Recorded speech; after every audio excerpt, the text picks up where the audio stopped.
All right, so we've got our friend Jordi Cortez who came on the Motor Marketing Podcast here recently, and we were talking about mountain biking and the e-bike team. And when I had him on the podcast, I had him on because Fox's Dialed series, which is a YouTube series, we'll put the link in the description for that if you haven't checked it out. That is what switched me from one of their competitors over to Fox suspension. So I took the old product off and I put brand new with the Float X2 and then the Fox 36E fork, and I switched over to Fox because of their marketing videos. So Jordi and I were talking, and he was like, "Hey, I'll help you kind of dial this thing in," which I'm excited about. Right now, we're on a break between the John Penton, Ohio race, and our next race is August 1st. So Jordi, I appreciate you coming on today, man, and help me kind of get this thing dialed in and working well, because there's a lot of settings on the new product that your competitors didn't necessarily have, and some of it I'm confused by. So looking forward to kind of clearing some of this up and getting this thing running smooth. Yeah, I hope I can help you do that. Yeah, for sure. So, I mean, I guess I'll kind of give you a little bit of background on what I've got so far. I set my sag. I am a little bit of a heavier rider. I come in at about 235, 240. I'm working with multiple coaches to drop that number. So getting my sag is in the 15 to 30% margin is always harder for me. Do you have any tips on that, as I don't know, volume spacers or anything like that?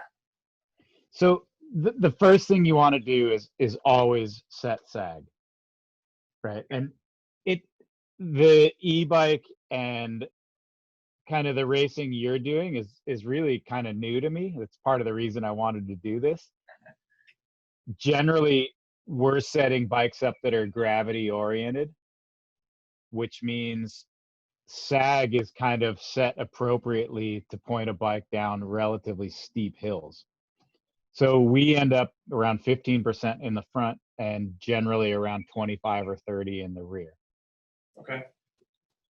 If you're riding flatter, more tech terrain, you tend to kind of even those sag numbers out, Okay. which means maybe 20% in the front and 25, 30 in the rear. Got it. Because you're not doing that big weight shift towards the front of the bike.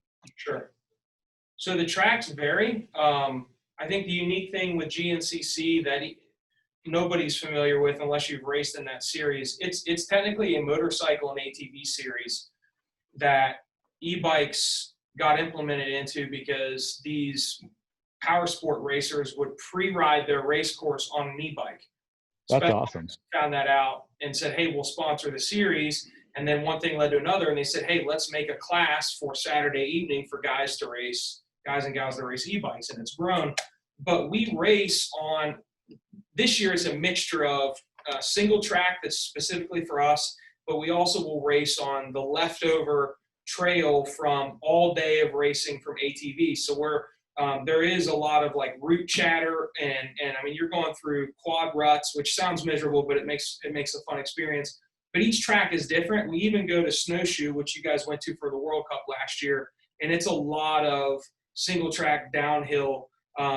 They go onto the cross country loop, so it's going to change from race to race. So if it's more gravity oriented, like a snowshoe, you would say more sag in the back, less in the front, and then switch that for depending on the terrain. Is that the best approach?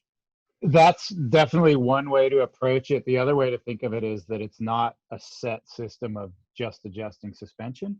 Okay. But that other things come into play as well. Like if you're talking about a lot of tech climbing things, you're obviously going to want a softer front end, but you might also want a slightly lower bar height. Or you might want to roll your levers down a touch because you're going to be up over the front trying to keep the front end down. If you're talking gravity and steeper downhill trails, then you want to bring those levers back up closer to flat and get that front end nice and firm to support you on the steep descents. Okay, cool. And we're not talking about huge changes. We're talking 5 psi here or there. Got it. Yeah, it's helpful because I think there are some mountain bike enthusiasts or bicycle enthusiasts that are racing in the series, me being one of them, but a lot of the guys and girls that are racing it because they're like, well, that looks like a lot of fun, but they're ATV racers or previously were quad racers or dirt bike racers, so they don't necessarily know that much about bike setup. So that's super helpful. I think a lot of people will take a lot from that because I think a lot of people just show up and kind of run what they have and they don't look at adjusting anything for the terrain they're on that day. So that's an awesome tip. And the other thing to think about too is that I get that a lot of, well, I'm a moto guy and I just rode my bike. I don't have any idea. Or the other way around. Like I have a ton of experience on my mountain bike, but I have no idea how to set my moto up. Right. That's me. But they're exactly the same. The Okay. process, the numbers that you're aiming for might be a bit different, but your fundamentals are exactly the same for any two-wheeled vehicle. Quads obviously are going to be a lot different.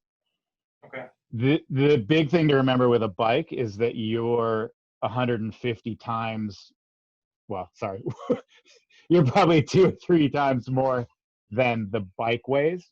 Yeah. Whereas with a moto or a quad, you're under 1-to-1 for the most part. Yeah. So any little weight shift you make on a bike has a massive effect on how that thing handles. Okay.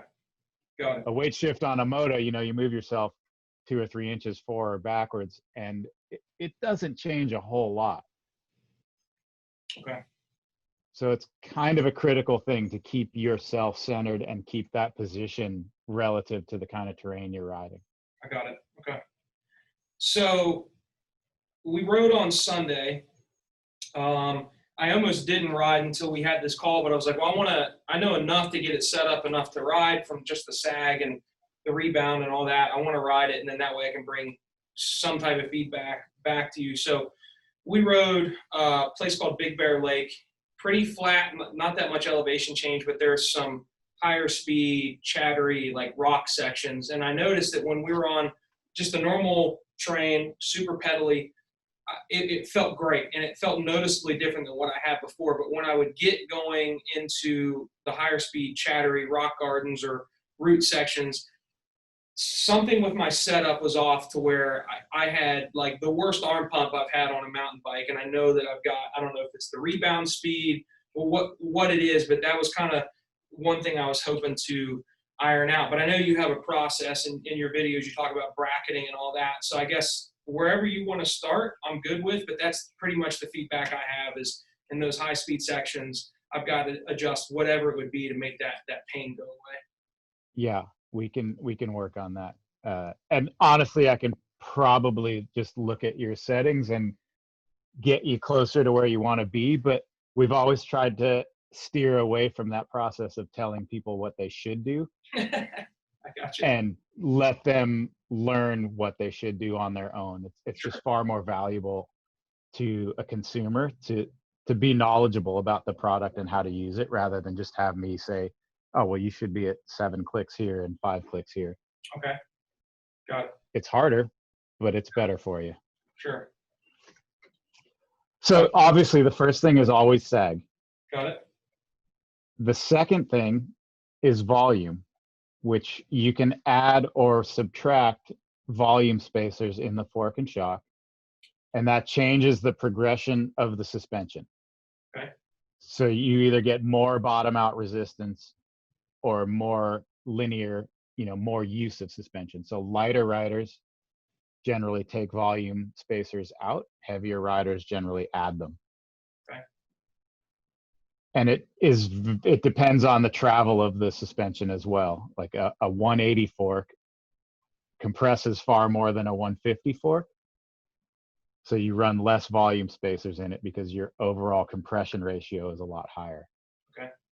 So you're on a 160 fork?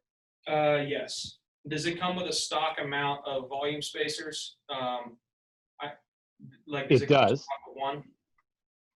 I believe that will come with 2, but I'm not positive. The cool thing on our forks is right on the back of the lower legs, there's a 4-digit code. Okay. And if you go to ridefox.com/bike help, there's a little window and you can put in that code. It tells you exactly what's in that fork. So it'll tell you, can you pull what's that? Oh yeah. And then I'll have you put that in. So it's ridefox.com. .com. Okay. Then click on bike, then on help, Okay. and it'll pull up. Cool. And if you're unknown of where stuff came from, or you don't know if it's aftermarket or OE, it'll pull up exactly what that stuff is. Cool. Do you guys, I couldn't find it on the site. Do you, or is it even worth ordering it from Fox? The socket size to fit the top cap. I couldn't find. We do. Do you sell that online?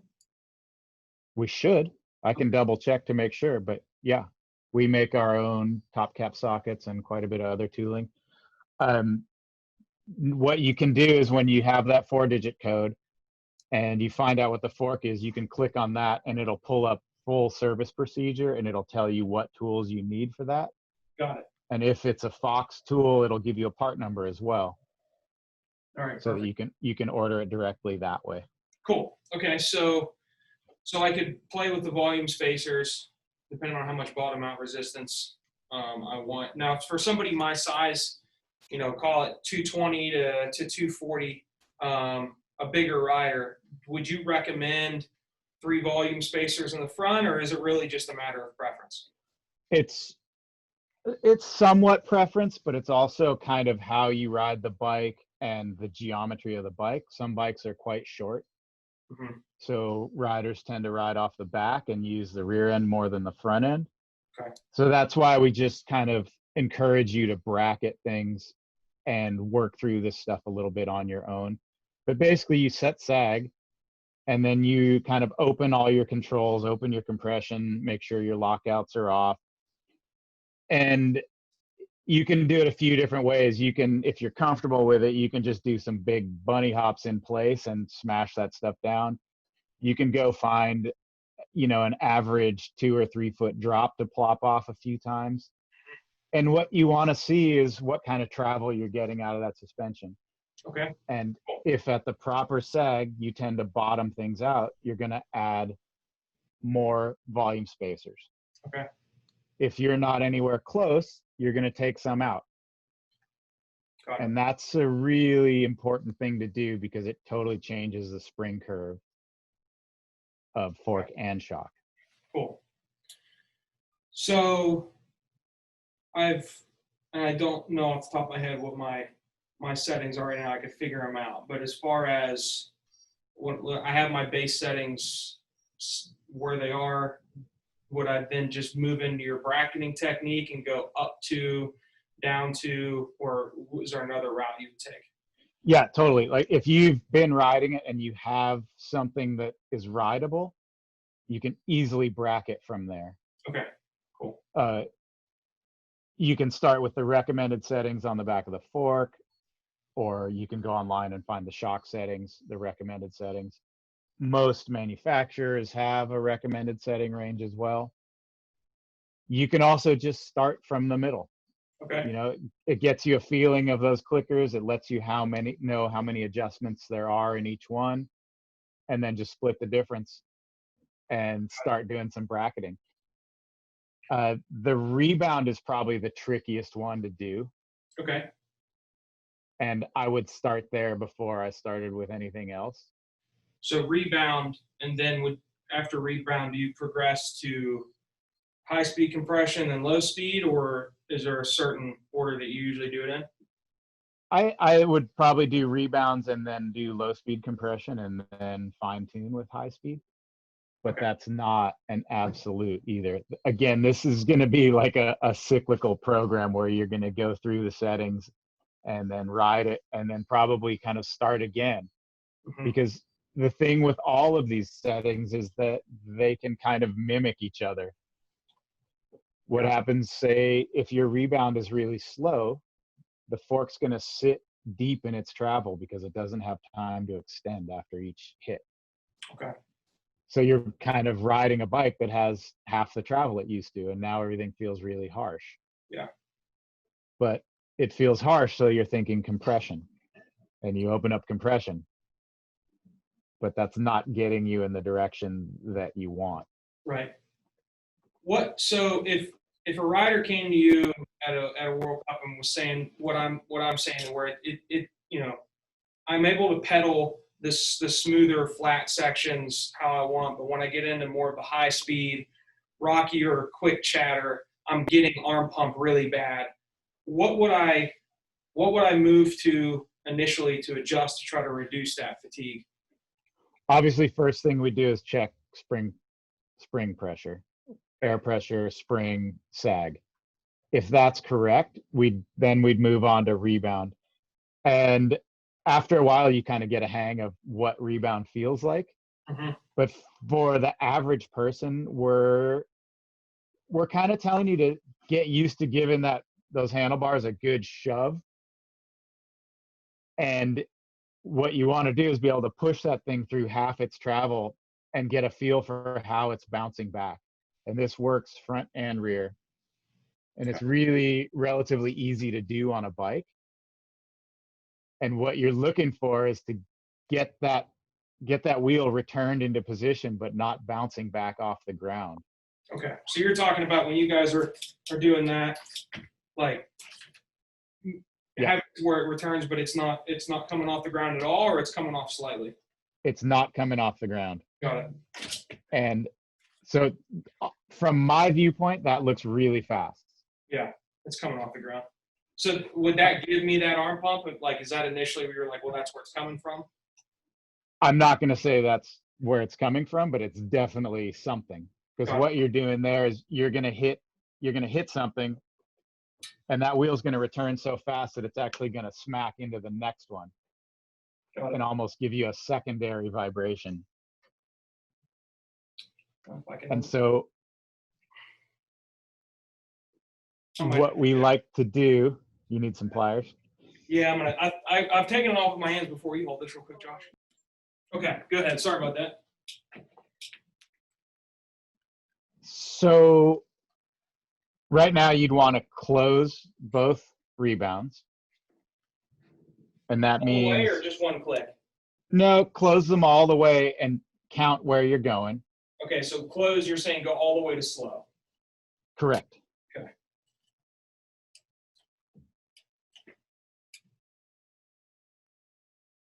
All right, so it was 3, and I don't know if that was a 4th turn. It clicked 3 times, and then went a little bit more. So we only count what is a click, basically. Okay, so that was 3.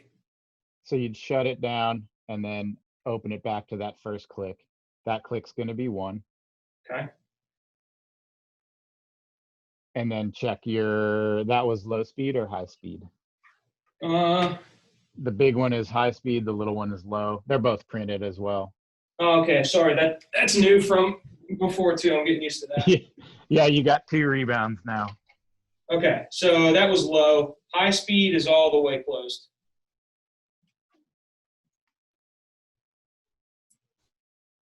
Yeah, high speed was all the way closed to begin with. Okay. And do you know what pressure you're running?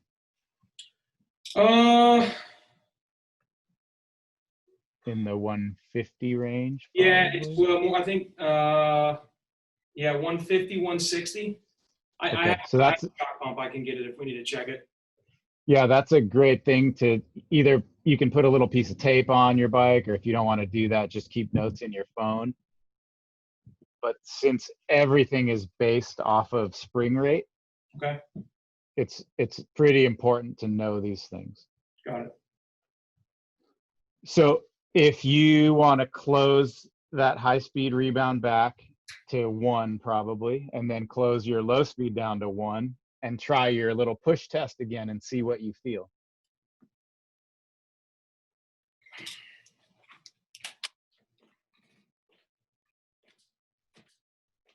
Yeah, it's definitely, it definitely slowed down. It's not coming off the ground. It's still, it doesn't feel way too slow at all, but it's not popping off the ground. So that might be a good place to start. I think you'll probably open them a little bit from there. Okay. But that gives you a place to start. Okay. So now you'd go to those compression dials and kind of do the same thing. Got it. So open them up one more piece. Yeah.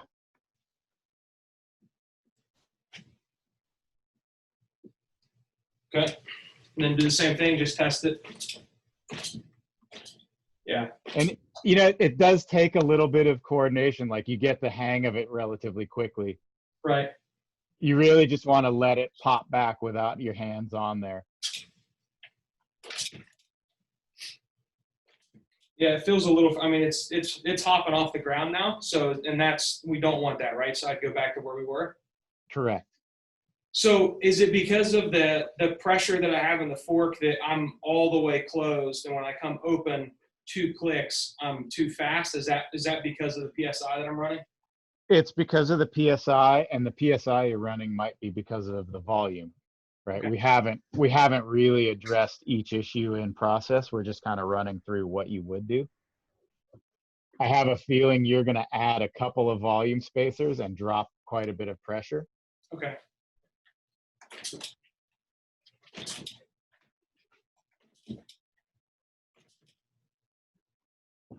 The big thing to remember is that you're not going to hurt anything by turning these dials.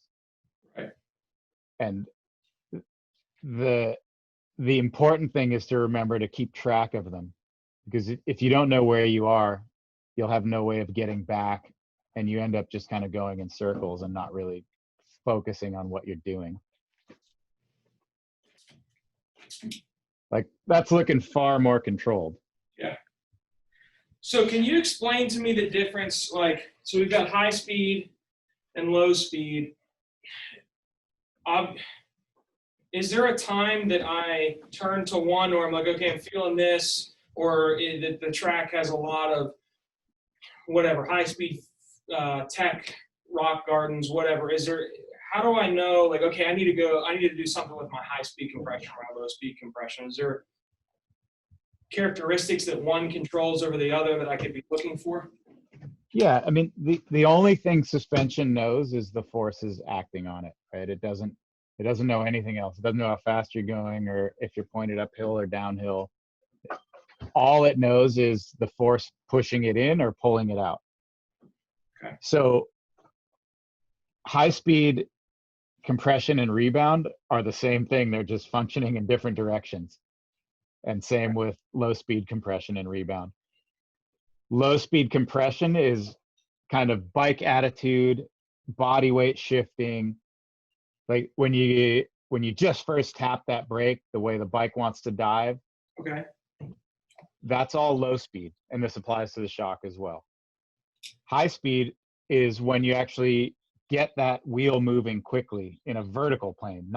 Doesn't matter how fast it's spinning again. You could drop off a roof, you're not going anywhere, but you're hitting the ground fast. Got it. That's high speed. And rebound is the exact same thing, only opposite. And all it knows is the spring pushing back on it. Okay. So if you're running 150 PSI and you're hitting little 1-inch bumps, that's all low speed. Okay. When you hit something hard and that fork is bottomed out and returning from a full bottom out, then you're into the high speed circuit. Okay. Got it. So the small bump rock gardens that are just chattery and you're carrying a lot of speed through it, is that a high speed rebound or low speed rebound adjustment? It's more than likely a low speed rebound adjustment. Okay. But if I'm going off of some bigger size drops and I'm bottoming out and it's not coming back to where I want it quick enough, that's more of the high speed. Right. Or if you're riding the same track that quads and motos rode and they're making big foot tall braking bumps and you're coming into those at speed, that's definitely a high speed hit. So it's how high of a speed this is happening on the suspension, not exactly how you're carrying into a section. Absolutely. The suspension's dumb. It doesn't know what you're doing. Can't see. Yep, gotcha. Okay. So leave the rebound settings to where we have them now? Yep. Cool. And now let's just see where you are on compression. So the big outer dial on the right top side Okay, is so high speed. PVC, the high speed compression. That's the high speed. Okay. So right it to all the way closed. Am I going towards the plus or towards the minus? Right or Think left? of it like a faucet or a hose. Got it. Okay. And all you're doing is opening and closing some amount of flow. And it's just like water. Right? If you turn that faucet on, it's really hard. You're just going to get little drips and the suspension's going to be really stiff. Got it. If you open everything up and things are flowing freely, then everything's going to move freely. So all the way closed, I went 7 clicks back to be all the way closed. So you'd go all the way clockwise is closed or full slow.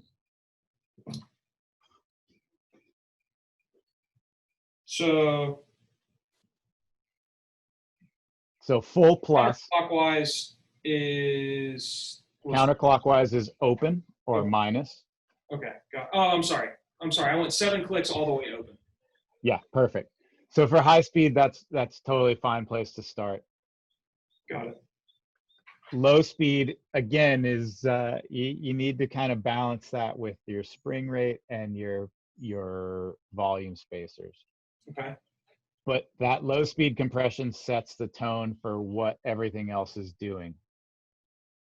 Okay. If you have way too little low speed, the bike gets very wallowy, and every little body movement is going to sink in. If you have too much, it really just wants to skim across small bump, root, small rock things, and your braking gets affected. Okay. So I was all the way open I went back 6 on low speed. So we always count, you'd close it completely clockwise. Okay. So close. And that's full, slow, close, stop, however you want to think about it. But that's an absolute whenever you shut something down.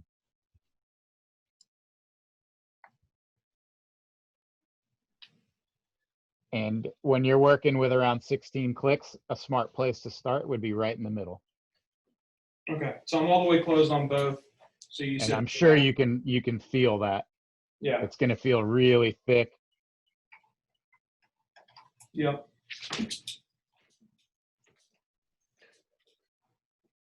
Okay. So they're both closed, and you said go back.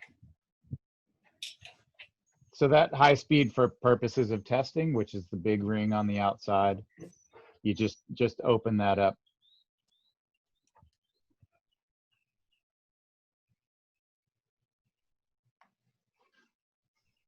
Okay, it's open. Cool. And then the low speed, we're going to start right in the middle. So set yourself at 9 clicks.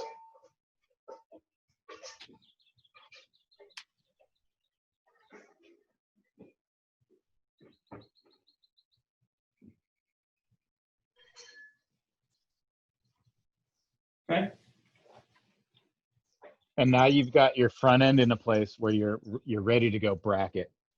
Got it. And what we mean by bracketing is just finding a short section of trail that's kind of indicative of what you want to ride or how you want to set your bike up. And hopefully it is quite short, a minute or 2 minutes at the most.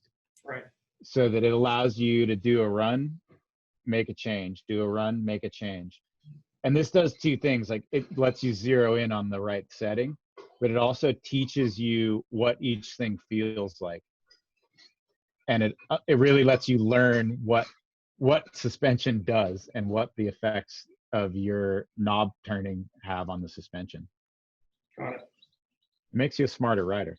Yeah, for sure. So, I mean, it's as we go to different, even if it's just for a free ride or a race, whatever, if we go to a different trail, are we starting from scratch and making these adjustments every single time? I guess with races more so than free riding. Are we setting it up different every place we go? Because I see with you guys and the best guys and girls in the world on the World Cup, they 100% are. Are we bracketing is that part of our practice procedure? Like, hey, let's set your suspension up for this course. Like, what would you recommend for a rider with that? I wouldn't really recommend it. I think if you work on your setup, you should be very close. And even the World Cup guys, we're talking about a couple of clicks here or there. Okay. While it might take a while to zero in on that, you have to remember too that courses are deteriorating, people go faster. So you kind of start at a soft end and then work towards a race setup. Got it. For most people, I really don't think that's necessary. I think you put the time in at first and get it to a good, consistent setup and then leave it. Cool. So let's say I change the volume spacers in this. Do I just then go to Ride Fox and then find the suggested compression and rebound settings based off of, is it based off the volume spacers on there too? And then I start from that stock and then bracket from there, or what would you recommend? I'd recommend just doing it the way we did it. The recommended settings are going to be by body weight. Okay. And it won't necessarily give you absolute specifics of you should ride this volume. Because like we talked about with different geometries and different bikes and different riding styles, that can really change drastically. Got it. And since the only thing the suspension knows is the spring, that's kind of up to each rider to figure out volume and pressure. Okay. And it's really easy. It shouldn't be intimidating. Even the shock is really easy to do. Okay, so essentially you've got it set up to where now I would just go out and I would kind of bracket go, up and down on the high speed and low speed. Would I do the same thing on the rebound, or is the rebound kind of, it's set, now we're just adjusting high speed and low speed once we're on the trail? The first thing you do is check your volume, right? Like what kind of travel you're getting. And if you're consistently getting full travel, then we'd add a volume spacer. Okay. Until you're not. So it's kind of that step-by-step process. And once you've narrowed that down, then you go to rebound, you go to compression. Okay. And then you revisit those things. I'm not getting full travel. Would you say leave it, or with me being a bigger rider, would I experiment with more volume spacers? If you're not getting full travel, you'd probably drop air pressure a touch. Okay, got it. If you are getting full travel, then you're going to add a volume spacer. Okay, got it. I want to touch on, I don't even know what these are called. I know this is a newer feature you guys have this year. What do we call these? Pressure release? Like what They're is? bleed valves. Bleed valves, okay. Just like moto forks, that some of them have a push button bleed on the top, some of them have a little screw. Okay. Suspension builds up pressure in the wrong places at times. Okay. Especially if you're doing multiple shuttle runs, or you're going in altitude, or you've flown somewhere for an event or for a fun ride, or even just from hot and cold situations, it will build up pressure. So how that's do you do that? a negative thing. I do it every day. Okay. Cool. If you travel somewhere, you should definitely do it. Got it. Going up in an airplane or something like that.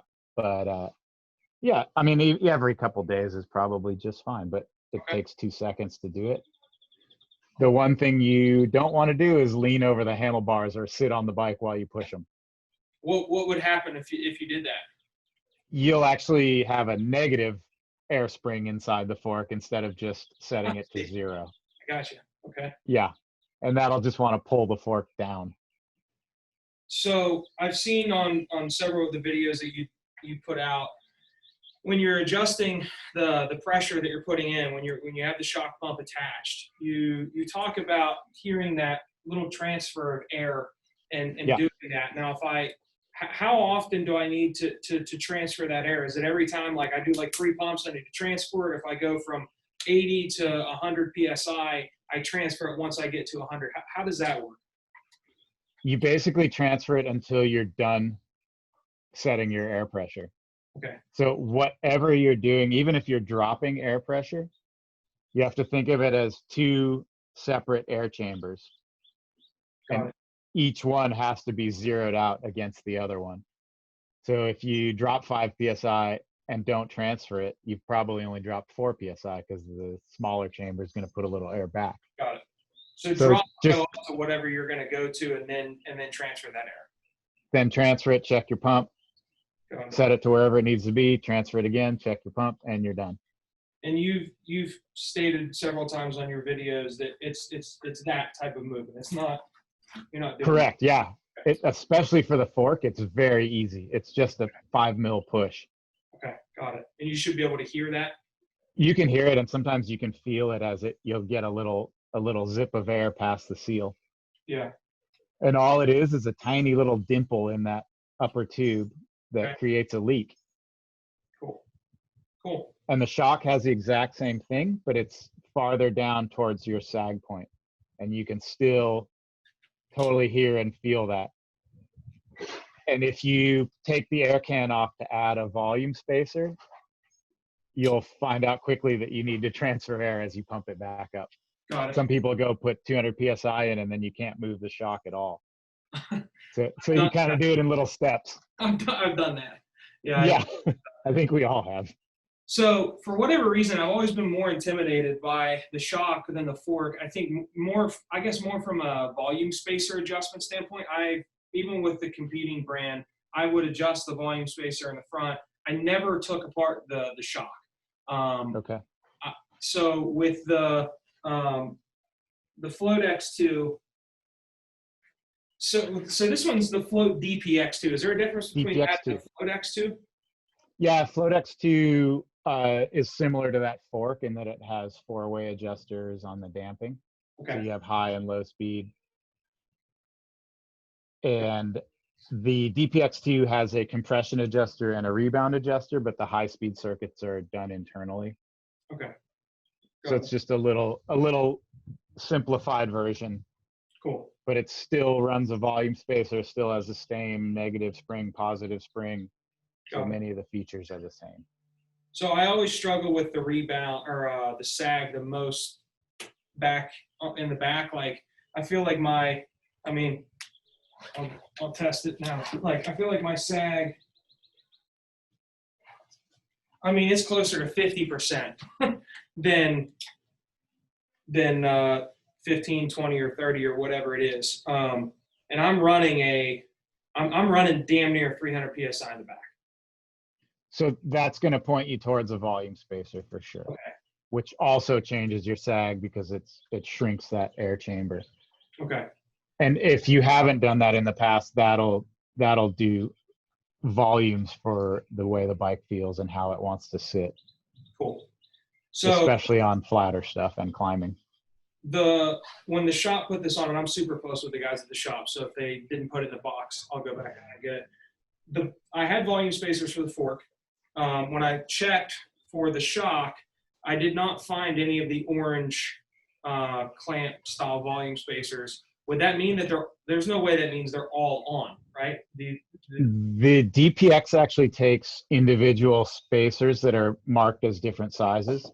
Okay. So instead of individual bands adding up, you have a different volume spacer that'll clip in. Are they like little white, almost like bushings? No, they're let's see. Because there was something in the box, but it didn't look like the bands. No, they don't look like bands. It's like a big chunk of plastic that just clips into the reservoir end of the shock, or sorry, the eyelet end of the shock. I have some in the van if you want me to go grab one. Is it close to where you can just show? Because I might actually have it. If not, it's not. It'd take me 2 minutes. Cool. Yeah, that's fine as long as you don't mind. Nope. On the way. Hold on. I do. So this is what you were thinking of. Yes. So that is for no, that's for the Float X2 and DHX. Or sorry, just the Float X2. Got it. Then what we do for our other shocks are actually these clip-in volume reducers. Huh. Yeah, that's not. Oh shit! Maybe that's what I had in the box. So there's different sizes. Instead of adding another, you just have a 0.2, a 0.4, a 0.6, and that's just the amount of volume that it takes up out of the shock. Okay, so maybe that's because I have several green. I look like I thought they were for the fork, but I have green volume spacers. They're in my truck. I wonder if that's what it is.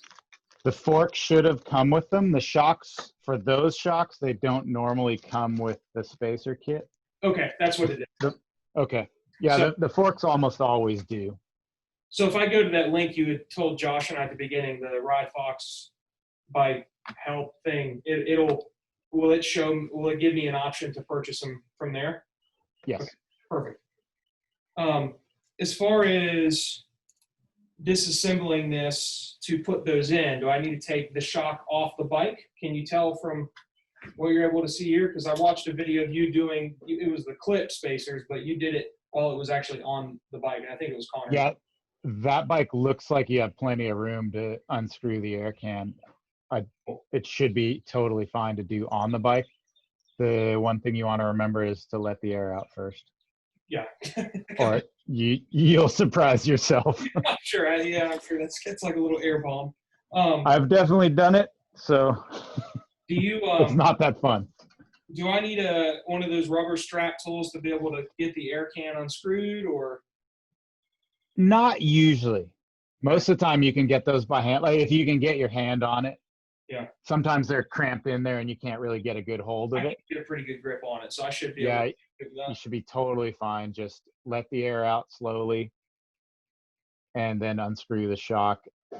If you leave the air in it, it's really hard to unscrew, which should be a warning sign that you don't want to keep going. Okay, cool. All right, so I'll order some of those and experiment with that, and that'll help me with my sag. But then, knowing this is the DPX2, so I've got compression, and you said what, high speed rebound? You'll have low speed rebound, the red knob. And what we try to do for the most part is keep things color coded with your red and blue. Cool. Compression rebound. It's kind of age old colors. A lot of people are pushing for black knobs these days because it looks cool. Yeah. We've kind of been fighting that for a while just because it keeps things the same. Sure. So your red knob is going to be rebound, and then inside the blue, which is a 3-position adjuster, there's a little 3mm Allen screw. Yep. And that's a compression adjuster. Okay. So the big blue knob, that's just open and close, right? That does have a middle position, which is okay. Kind of just a firm or a platform setting. Got it. And that's what I'm in now. Okay. So some people like to use that for tech climbing. Some people don't. Some people like to use it for flat ground stuff because it just keeps the position of the bike a bit more stable. Cool. And some people don't. It's totally personal preference.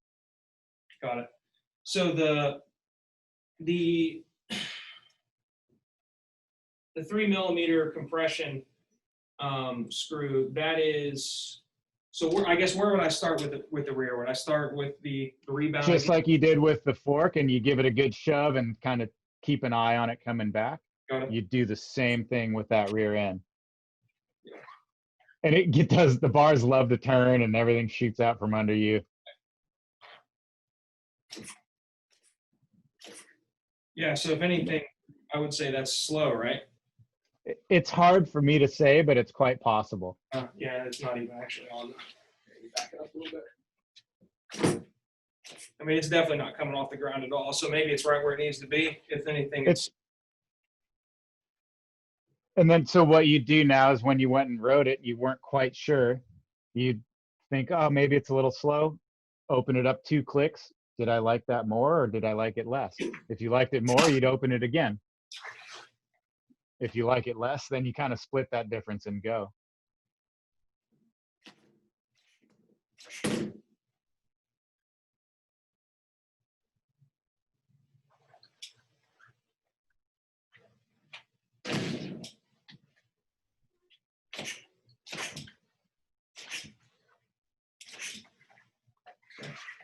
Cool.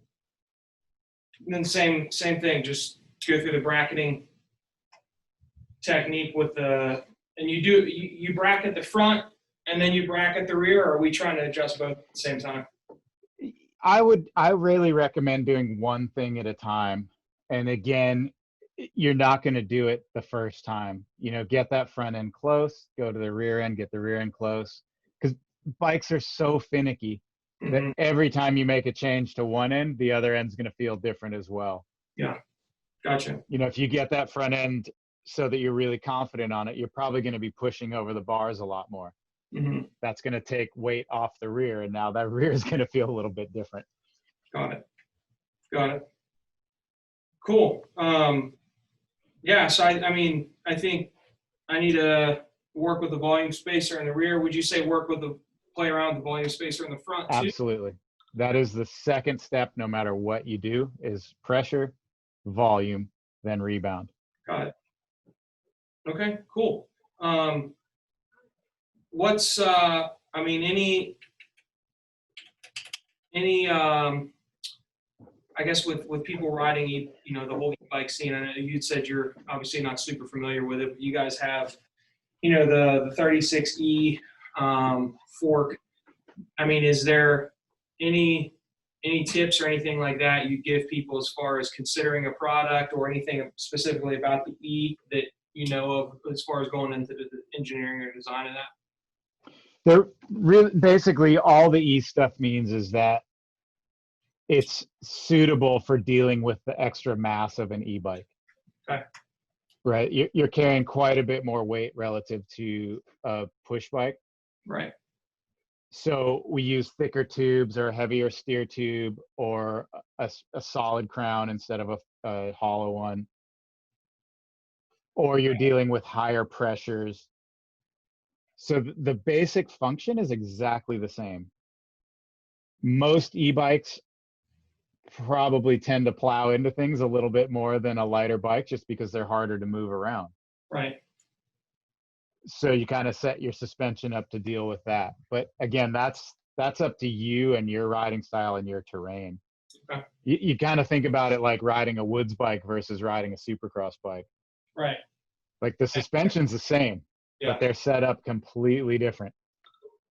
So, and you recommend for somebody that's traveling, there's 8 rounds. So somebody that's taking it serious and they're going to these, a lot of times people will get there on Friday, take the extra time, try to do, a little bit of fine tuning in your suspension specifically for the course that you're on. You recommend that as what you would do if you were in charge of it? Yeah, absolutely. You kind of recon the course, you figure out your tire selection and tire pressures. E-bikes, definitely you can run heavier tires. Most people are running downhill casing tires right off the bat. Yeah. And definitely tire inserts for something like that. Yep. If people aren't familiar with those, they're kind of a pain in the butt because getting flats and changing tires isn't the easiest. Right. But they make a massive difference. Yeah. We Cushcore works with us, and we've been running Cushcore front and back. And there have been last year and this year, there have been multiple races to where 3, 4, 5 plus guys will have a mechanical or a flat out. And we had a guy that got a flat last year because something jammed in through his tire, and he literally finished the race because he had that Cushcore. Absolutely. Those guys do a good job. Yeah. In snowshoe, we were some of the only ones that finished last year because it is so high speed and rocky, and the Cushcores were a big help. Yeah, that place is gnarly to ride. Yeah. Did you guys get a ride snowshoe at all when you came? Definitely. Yeah. We're very far from snowshoe. We're 3 hours. We're close to Pittsburgh, PA, but it's in our home state, so that's kind of the mountain everybody tries to go to whenever they want to do some road riding. But yeah, it's a cool area. Yeah. Well, man, I'm excited to put some of this stuff to use that you provided us with, and I know anybody that watches this will obviously benefit and value from it, because I think that's, and like you had said, it probably applies to their motocross suspension as well. So I know there are guys that show up and don't do anything with their suspension and just kind of run what they brought. So this will be super helpful, man. I appreciate it. Any thing that we should be, looking at or going and checking out as far as Fox product that you want to plug? No, I don't need you guys to buy anything. Just take care of what you got. The biggest thing I want you guys to do is keep track of what you're doing, get yourself a good shock pump, and just know where you're starting from and know where you're going at all times. Whether you know it's going to make the right change or not, at least know what you've done. Right. 10 minutes reading through the little book and you'll be like, okay, I can do this. It's not that hard. You put I think it was in one of your recent videos in the description, you guys actually link to your bracketing spreadsheet. Yeah, absolutely.